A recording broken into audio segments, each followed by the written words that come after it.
Mulher hospitalizada se agita ao receber a visita do filho. Desconfiado, ele instala câmeras no quarto da idosa.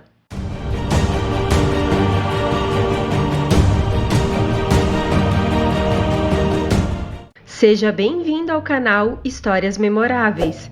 Se você gostar dessa história, se inscreve no canal e ativa o sininho, assim você será avisado sempre que postarmos uma nova história. Curta, comenta e compartilha. Dona Fátima estava no hospital e seu filho Paulo a visitava com frequência, e numa dessas visitas ele acalmou sua mãe quando uma enfermeira entrou no quarto. Paulo suspeitou que algo estava acontecendo, pois sua mãe havia aparecido com uma roupa diferente em seu corpo.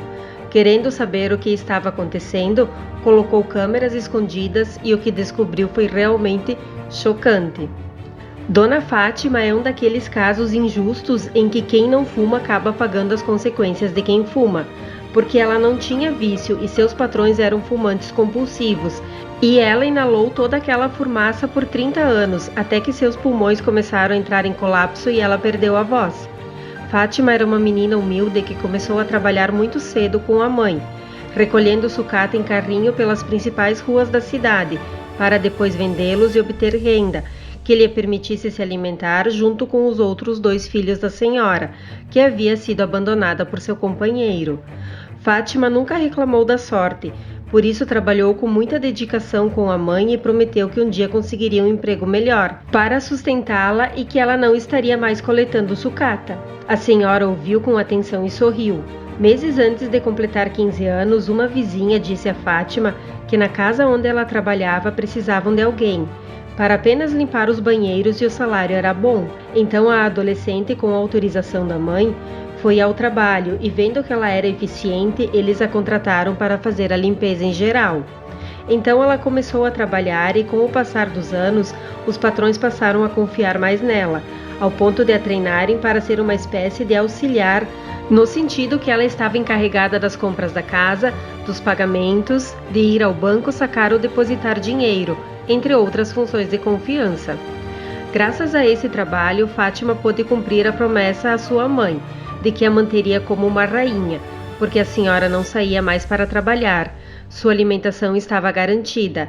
Ela havia melhorado a casa e, na realidade, o padrão de vida era muito bom, tanto que ela chegou a sustentar seus irmãos. Mais tarde, a dona da casa pediu a Fátima que fosse uma espécie de dama de companhia. Então a jovem passou a frequentar o círculo social para acompanhar a senhora. Ela lhe comprava vestidos finos, sapatos, que ela nunca imaginou que pudesse usar e até joias. Apresentada na sociedade como sobrinha e acompanhava quase sempre. Tanto a senhora quanto seu marido tinham o hábito de fumar. Então Fátima começou a inalar a fumaça de terceiros desde muito jovem. Foi assim que seus pulmões gradualmente adoeceram, embora ela nunca tivesse colocado um cigarro na boca. Nos eventos sociais em que acompanhava a patroa, conheceu Eduardo, filho de um dos vizinhos da mansão, e se apaixonou, mas ele só a iludiu. Ela engravidou e ele desapareceu.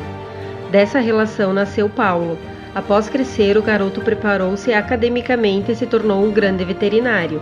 Ele trabalhava na capital, porém, apesar da distância, estava sempre atento à sua mãe, e quando descobriram a doença pulmonar, que não havia muito o que fazer, ele parou de trabalhar.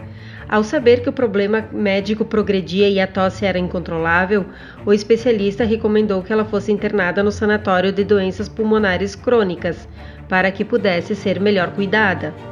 Paulo internou e no início ficou feliz com a atenção que sua mãe teve ali, mas meses depois a senhora perdeu a fala e foi ali que ele começou a notar um comportamento estranho.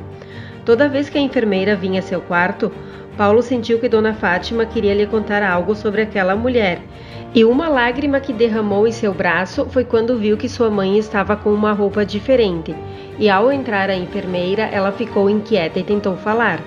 Paulo imediatamente saiu do quarto e foi até o diretor do local pedir para investigar a enfermeira.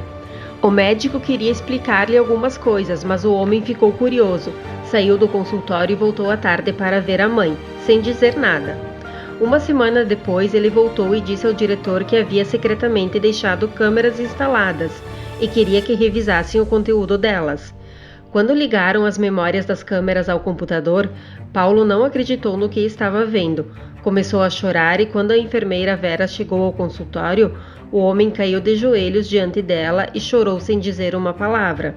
No vídeo, a mulher aparecia mimando a senhora, abraçando-a até, adormecer lendo uma história para ela e até cuidando dela quando ela não estava de plantão, pois lembrava muito de sua mãe. Vera havia perdido sua mãe há 20 anos e gostava de Dona Fátima. Por isso cuidou muito dela, se preocupou em alimentá-la e ficou com ela mesmo quando ela tinha que estar em casa descansando. Por isso a senhora ficou tão incomodada ao vê-la entrar no quarto e Paulo ficou envergonhado porque descobriu que os hematomas eram devido ao fato da senhora ter caído ao sair do banheiro. Paulo não só se desculpou com Vera, como lhe atribuiu um salário extra. A desconfiança de Paulo levou a descobrir uma grande verdade e a recuperar a fé na humanidade, porque nem tudo na vida é mal. Ainda existem pessoas boas e capazes de entregar o bem aos outros.